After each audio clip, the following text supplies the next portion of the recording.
ज़ेनफ्लॉक्स UTI tablet के बारे में बताइए प्लीज़। बहुत अच्छा क्वेश्चन पूछा है आपने। ज़ेनफ्लॉक्स के बारे में पूछा है। बेसिकली ज़ेनफ्लॉक्स एक ब्रांड नेम है।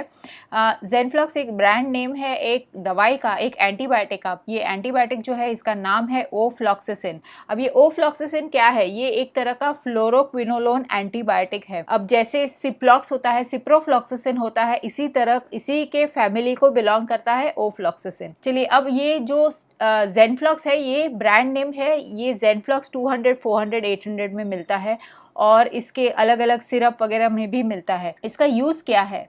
तो ये जो ज़ेनफ्लॉक्स है यानी कि ओफ्लॉक्सासिन है, ये बेसिकली स्ट्रेप्टोकोकल निमोनिया में इस्तेमाल होता है। एक बहुत ही खतरनाक बैक्टीरियल निमोनिया होती है जो बहुत ही डेंजरस है और उसकी वजह से पेशेंट की जान भी जा सकती है। तो इस तरह के निमोनिया में ओफ्लॉक्सासिन इस्तेमाल किया जाता है। इसके साथ साथ क्रॉनिक ब्रोंकाइटिस में भी इसका इस्तेमाल होता है। ब्रोंकाइटिस तो आप सभी को पता है कि बार बार खांसी आती है, एलर्जी होती है, हमेशा कफ रहता है, ये एक तरह का ब्रोंकाइटिस है। लेकिन इस तरह के लंबे समय तक जब ब्रोंकाइटिस चलता है तो उसमें सेकेंडरी इन्फेक्शन हो जाता है। इस सेकेंडरी बैक्टीरियल इन्फेक्शन को ठीक करने के लिए ओफ्लॉक्सासिन या ज़ेनफ्लॉक्स का इस्तेमाल किया जाता है। दो बहुत ही इंपॉर्टेंट कंडीशंस अभी आपने पूछा है। ज़ेनफ्लॉक्स यूटीआई में यानी यूरिनरी ट्रैक्ट इन्फेक्शन में इस्तेमाल होता है। तो यस, आपने सही पकड़े हैं। एक बहुत इंपॉर्टेंट कंडीशन है जिसका नाम है पाइलोनेफ्राइटिस। अब ये पाइलोनेफ्राइटिस क्या है? ये बेसिकली एक किडनी और किडनी के जो ट्यूब्यूल्स होते हैं उसमें अगर इन्फेक्शन हो जाता है। जैसे आपको पता है कि किडनी से एक नली जॉइन होती है और वो नली खुलती है यूरिनरी ब्लैडर में।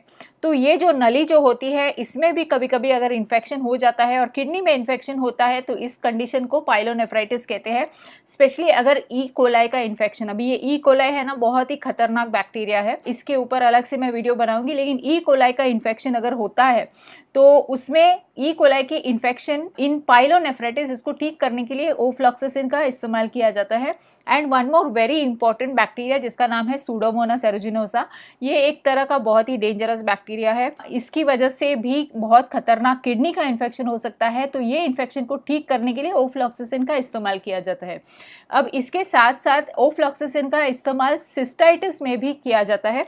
अब सिस्टाइटिस क्या है? ये बेसिकली यूरिनरी ब्लैडर का जो इन्फेक्शन होता है उसको ठीक करने के लिए भी ओफ्लॉक्सासिन का इस्तेमाल किया जाता है। एक अच्छी बात ये है कि ओफ्लॉक्सासिन जो है सिर्फ फीमेल्स में ही नहीं बल्कि फीमेल्स और मेल्स दोनों में जब यूरिनरी ट्रैक्ट इन्फेक्शन होता है तो उसको कम्प्लीटली ठीक करने के लिए ओफ्लॉक्सासिन का इस्तेमाल किया जाता है। लेकिन ये गौर करने की बात है कि ये एक एंटीबायोटिक है, इसलिए ये सिर्फ बैक्टीरियल इन्फेक्शन के लिए इस्तेमाल होता है, फंगल इन्फेक्शन के लिए इस्तेमाल नहीं होता। तो इसलिए अगर आपको यूरिनरी ट्रैक्ट में किसी तरह का फंगल इन्फेक्शन है, वजाइना में फंगल इन्फेक्शन है, तो प्लीज़ ओफ्लॉक्सासिन को इस्तेमाल मत करना। One very very important thing, ofloxacin जो है ये एक तरह का हैवी एंटीबायोटिक है, इसलिए प्लीज़ इसको इस्तेमाल करने के लिए सिर्फ और सिर्फ प्रिस्क्रिप्शन का ही इस्तेमाल करना।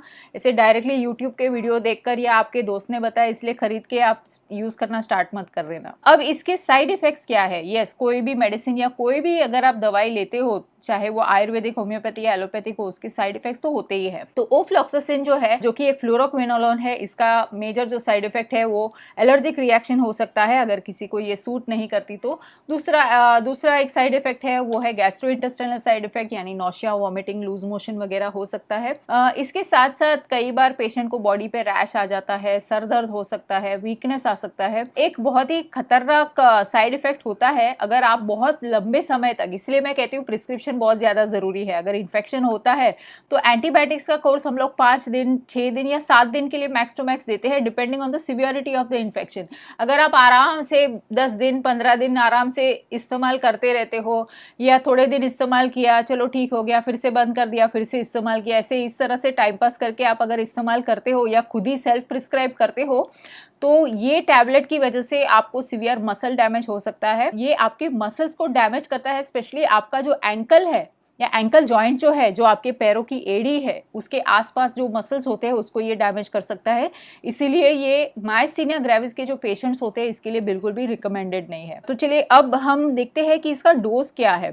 तो ये जैसे आपने कहा है कि ज़ेनफ्लॉक्स, तो ज़ेनफ्लॉक्स 200 मिलीग्राम की जो टैबलेट होती है, depending on the severity, again depending on the severity of infection, अगर निमोनिया होता है तो 200 मिलीग्राम हम लोग दिन में 4 बार देते हैं। अगर छोटा मोटा यूरिनरी ट्रैक्ट इन्फेक्शन होता है तो 200 मिलीग्राम दिन में 2 बार देते हैं, खाना खाने के बाद लेने का होता है। अब देखते हैं ये कौन से कंडीशंस में इसको यूज करना चाहिए और नहीं यूज करना चाहिए। ऐसे कौन से मेडिकल कंडीशंस है, या ऐसे कौन से प्री एग्जिस्टिंग मेडिकल कंडीशंस है, या ऐसे कौन से पेशेंट्स है जिन्होंने ये यूज नहीं करना चाहिए। तो देखिए, सबसे पहले तो प्रेगनेंसी में इसको इस्तेमाल नहीं किया जाता। अगर कोई महिला स्तनपान करा रही है या ब्रेस्ट फीडिंग करा रही है उसमें भी ये इस्तेमाल नहीं किया जाता।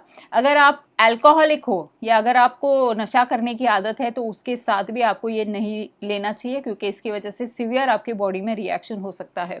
एक बहुत ही इम्पॉर्टेंट पॉइंट है कि इस टैबलेट को अगर आपको किसी भी तरह का लिवर का प्रॉब्लम होता है, जॉन्डिस होती है या लिवर एब्सेस या ऐसा कुछ भी प्रॉब्लम है, तो आपने लिवर के प्रॉब्लम्स में ये टैबलेट को बिल्कुल भी इस्तेमाल नहीं करना चाहिए। कौन सी दवाइयों के साथ ज़ेनफ्लॉक्स की टैबलेट रिएक्ट करती है, कौन सी दवाइयों के साथ ज़ेनफ्लॉक्स की टैबलेट को नहीं लेना चाहिए। देखिए, सबसे पहले तो ज़ेनफ्लॉक्स की टैबलेट आपको किसी भी एंटासिड्स के साथ या एसिडिटी की दवाई के साथ तो बिल्कुल भी नहीं लेना चाहिए, क्योंकि अगर आप ज़ेनफ्लॉक्स या कोई भी फ्लोरोक्विनोलोन ग्रुप ऑफ एंटीबायोटिक्स को अगर आप एंटासिड्स के साथ लेते हो तो उसका एक्शन बिल्कुल ही ज़ीरो हो जाता है, कोई फ़ायदा नहीं होता, और उसका आपको जो बेनिफिशियल इफेक्ट है, जो एंटीबायोटिक का इफेक्ट होता है, वो बिल्कुल भी नहीं होता। तो इसलिए एंटासिड्स के साथ तो इसको नहीं लेना चाहिए। ज़ेनफ्लॉक्स यानी ओफ्लॉक्सासिन की एक टेंडेंसी है कि ये शुगर जो है, पेशेंट का जो ब्लड शुगर है, इसको स्लाइटली बढ़ा देता है।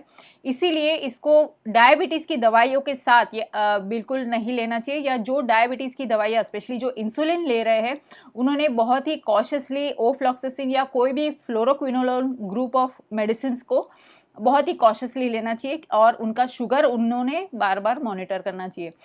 इसके साथ साथ अगर आप एंटी डिप्रेसेंट्स ले रहे हो तो फ्लोरोक्विनोलोन्स उसके साथ नहीं लेना चाहिए, वो इंटरैक्ट करता है। पेन किलर्स जैसे कि आइबुप्रोफेन, निमोसिलाइड या फिर, तो इसके साथ अगर आप ओफ्लॉक्सासिन लेते हो तो वो इंटरैक्ट करता है और वो रिकमेंडेड नहीं है। जनरली अभी इस तरह का कोई इन्फेक्शन होता है तो पेशेंट को बुखार भी होता है, किसी भी तरह के बैक्टीरियल इन्फेक्शन में पेशेंट को बुखार होता है, तो कौन सा पेन किलर लेना चाहिए, कौन से बुखार की दवाई, तो एसिटामिनोफेन या पैरासीटामोल ये ओफ्लॉक्सासिन या फ्लोरोक्विनोलोन के साथ में रिएक्ट नहीं करता, इसलिए ये कंप्लीटली सेफ है इसके साथ लेने के लिए।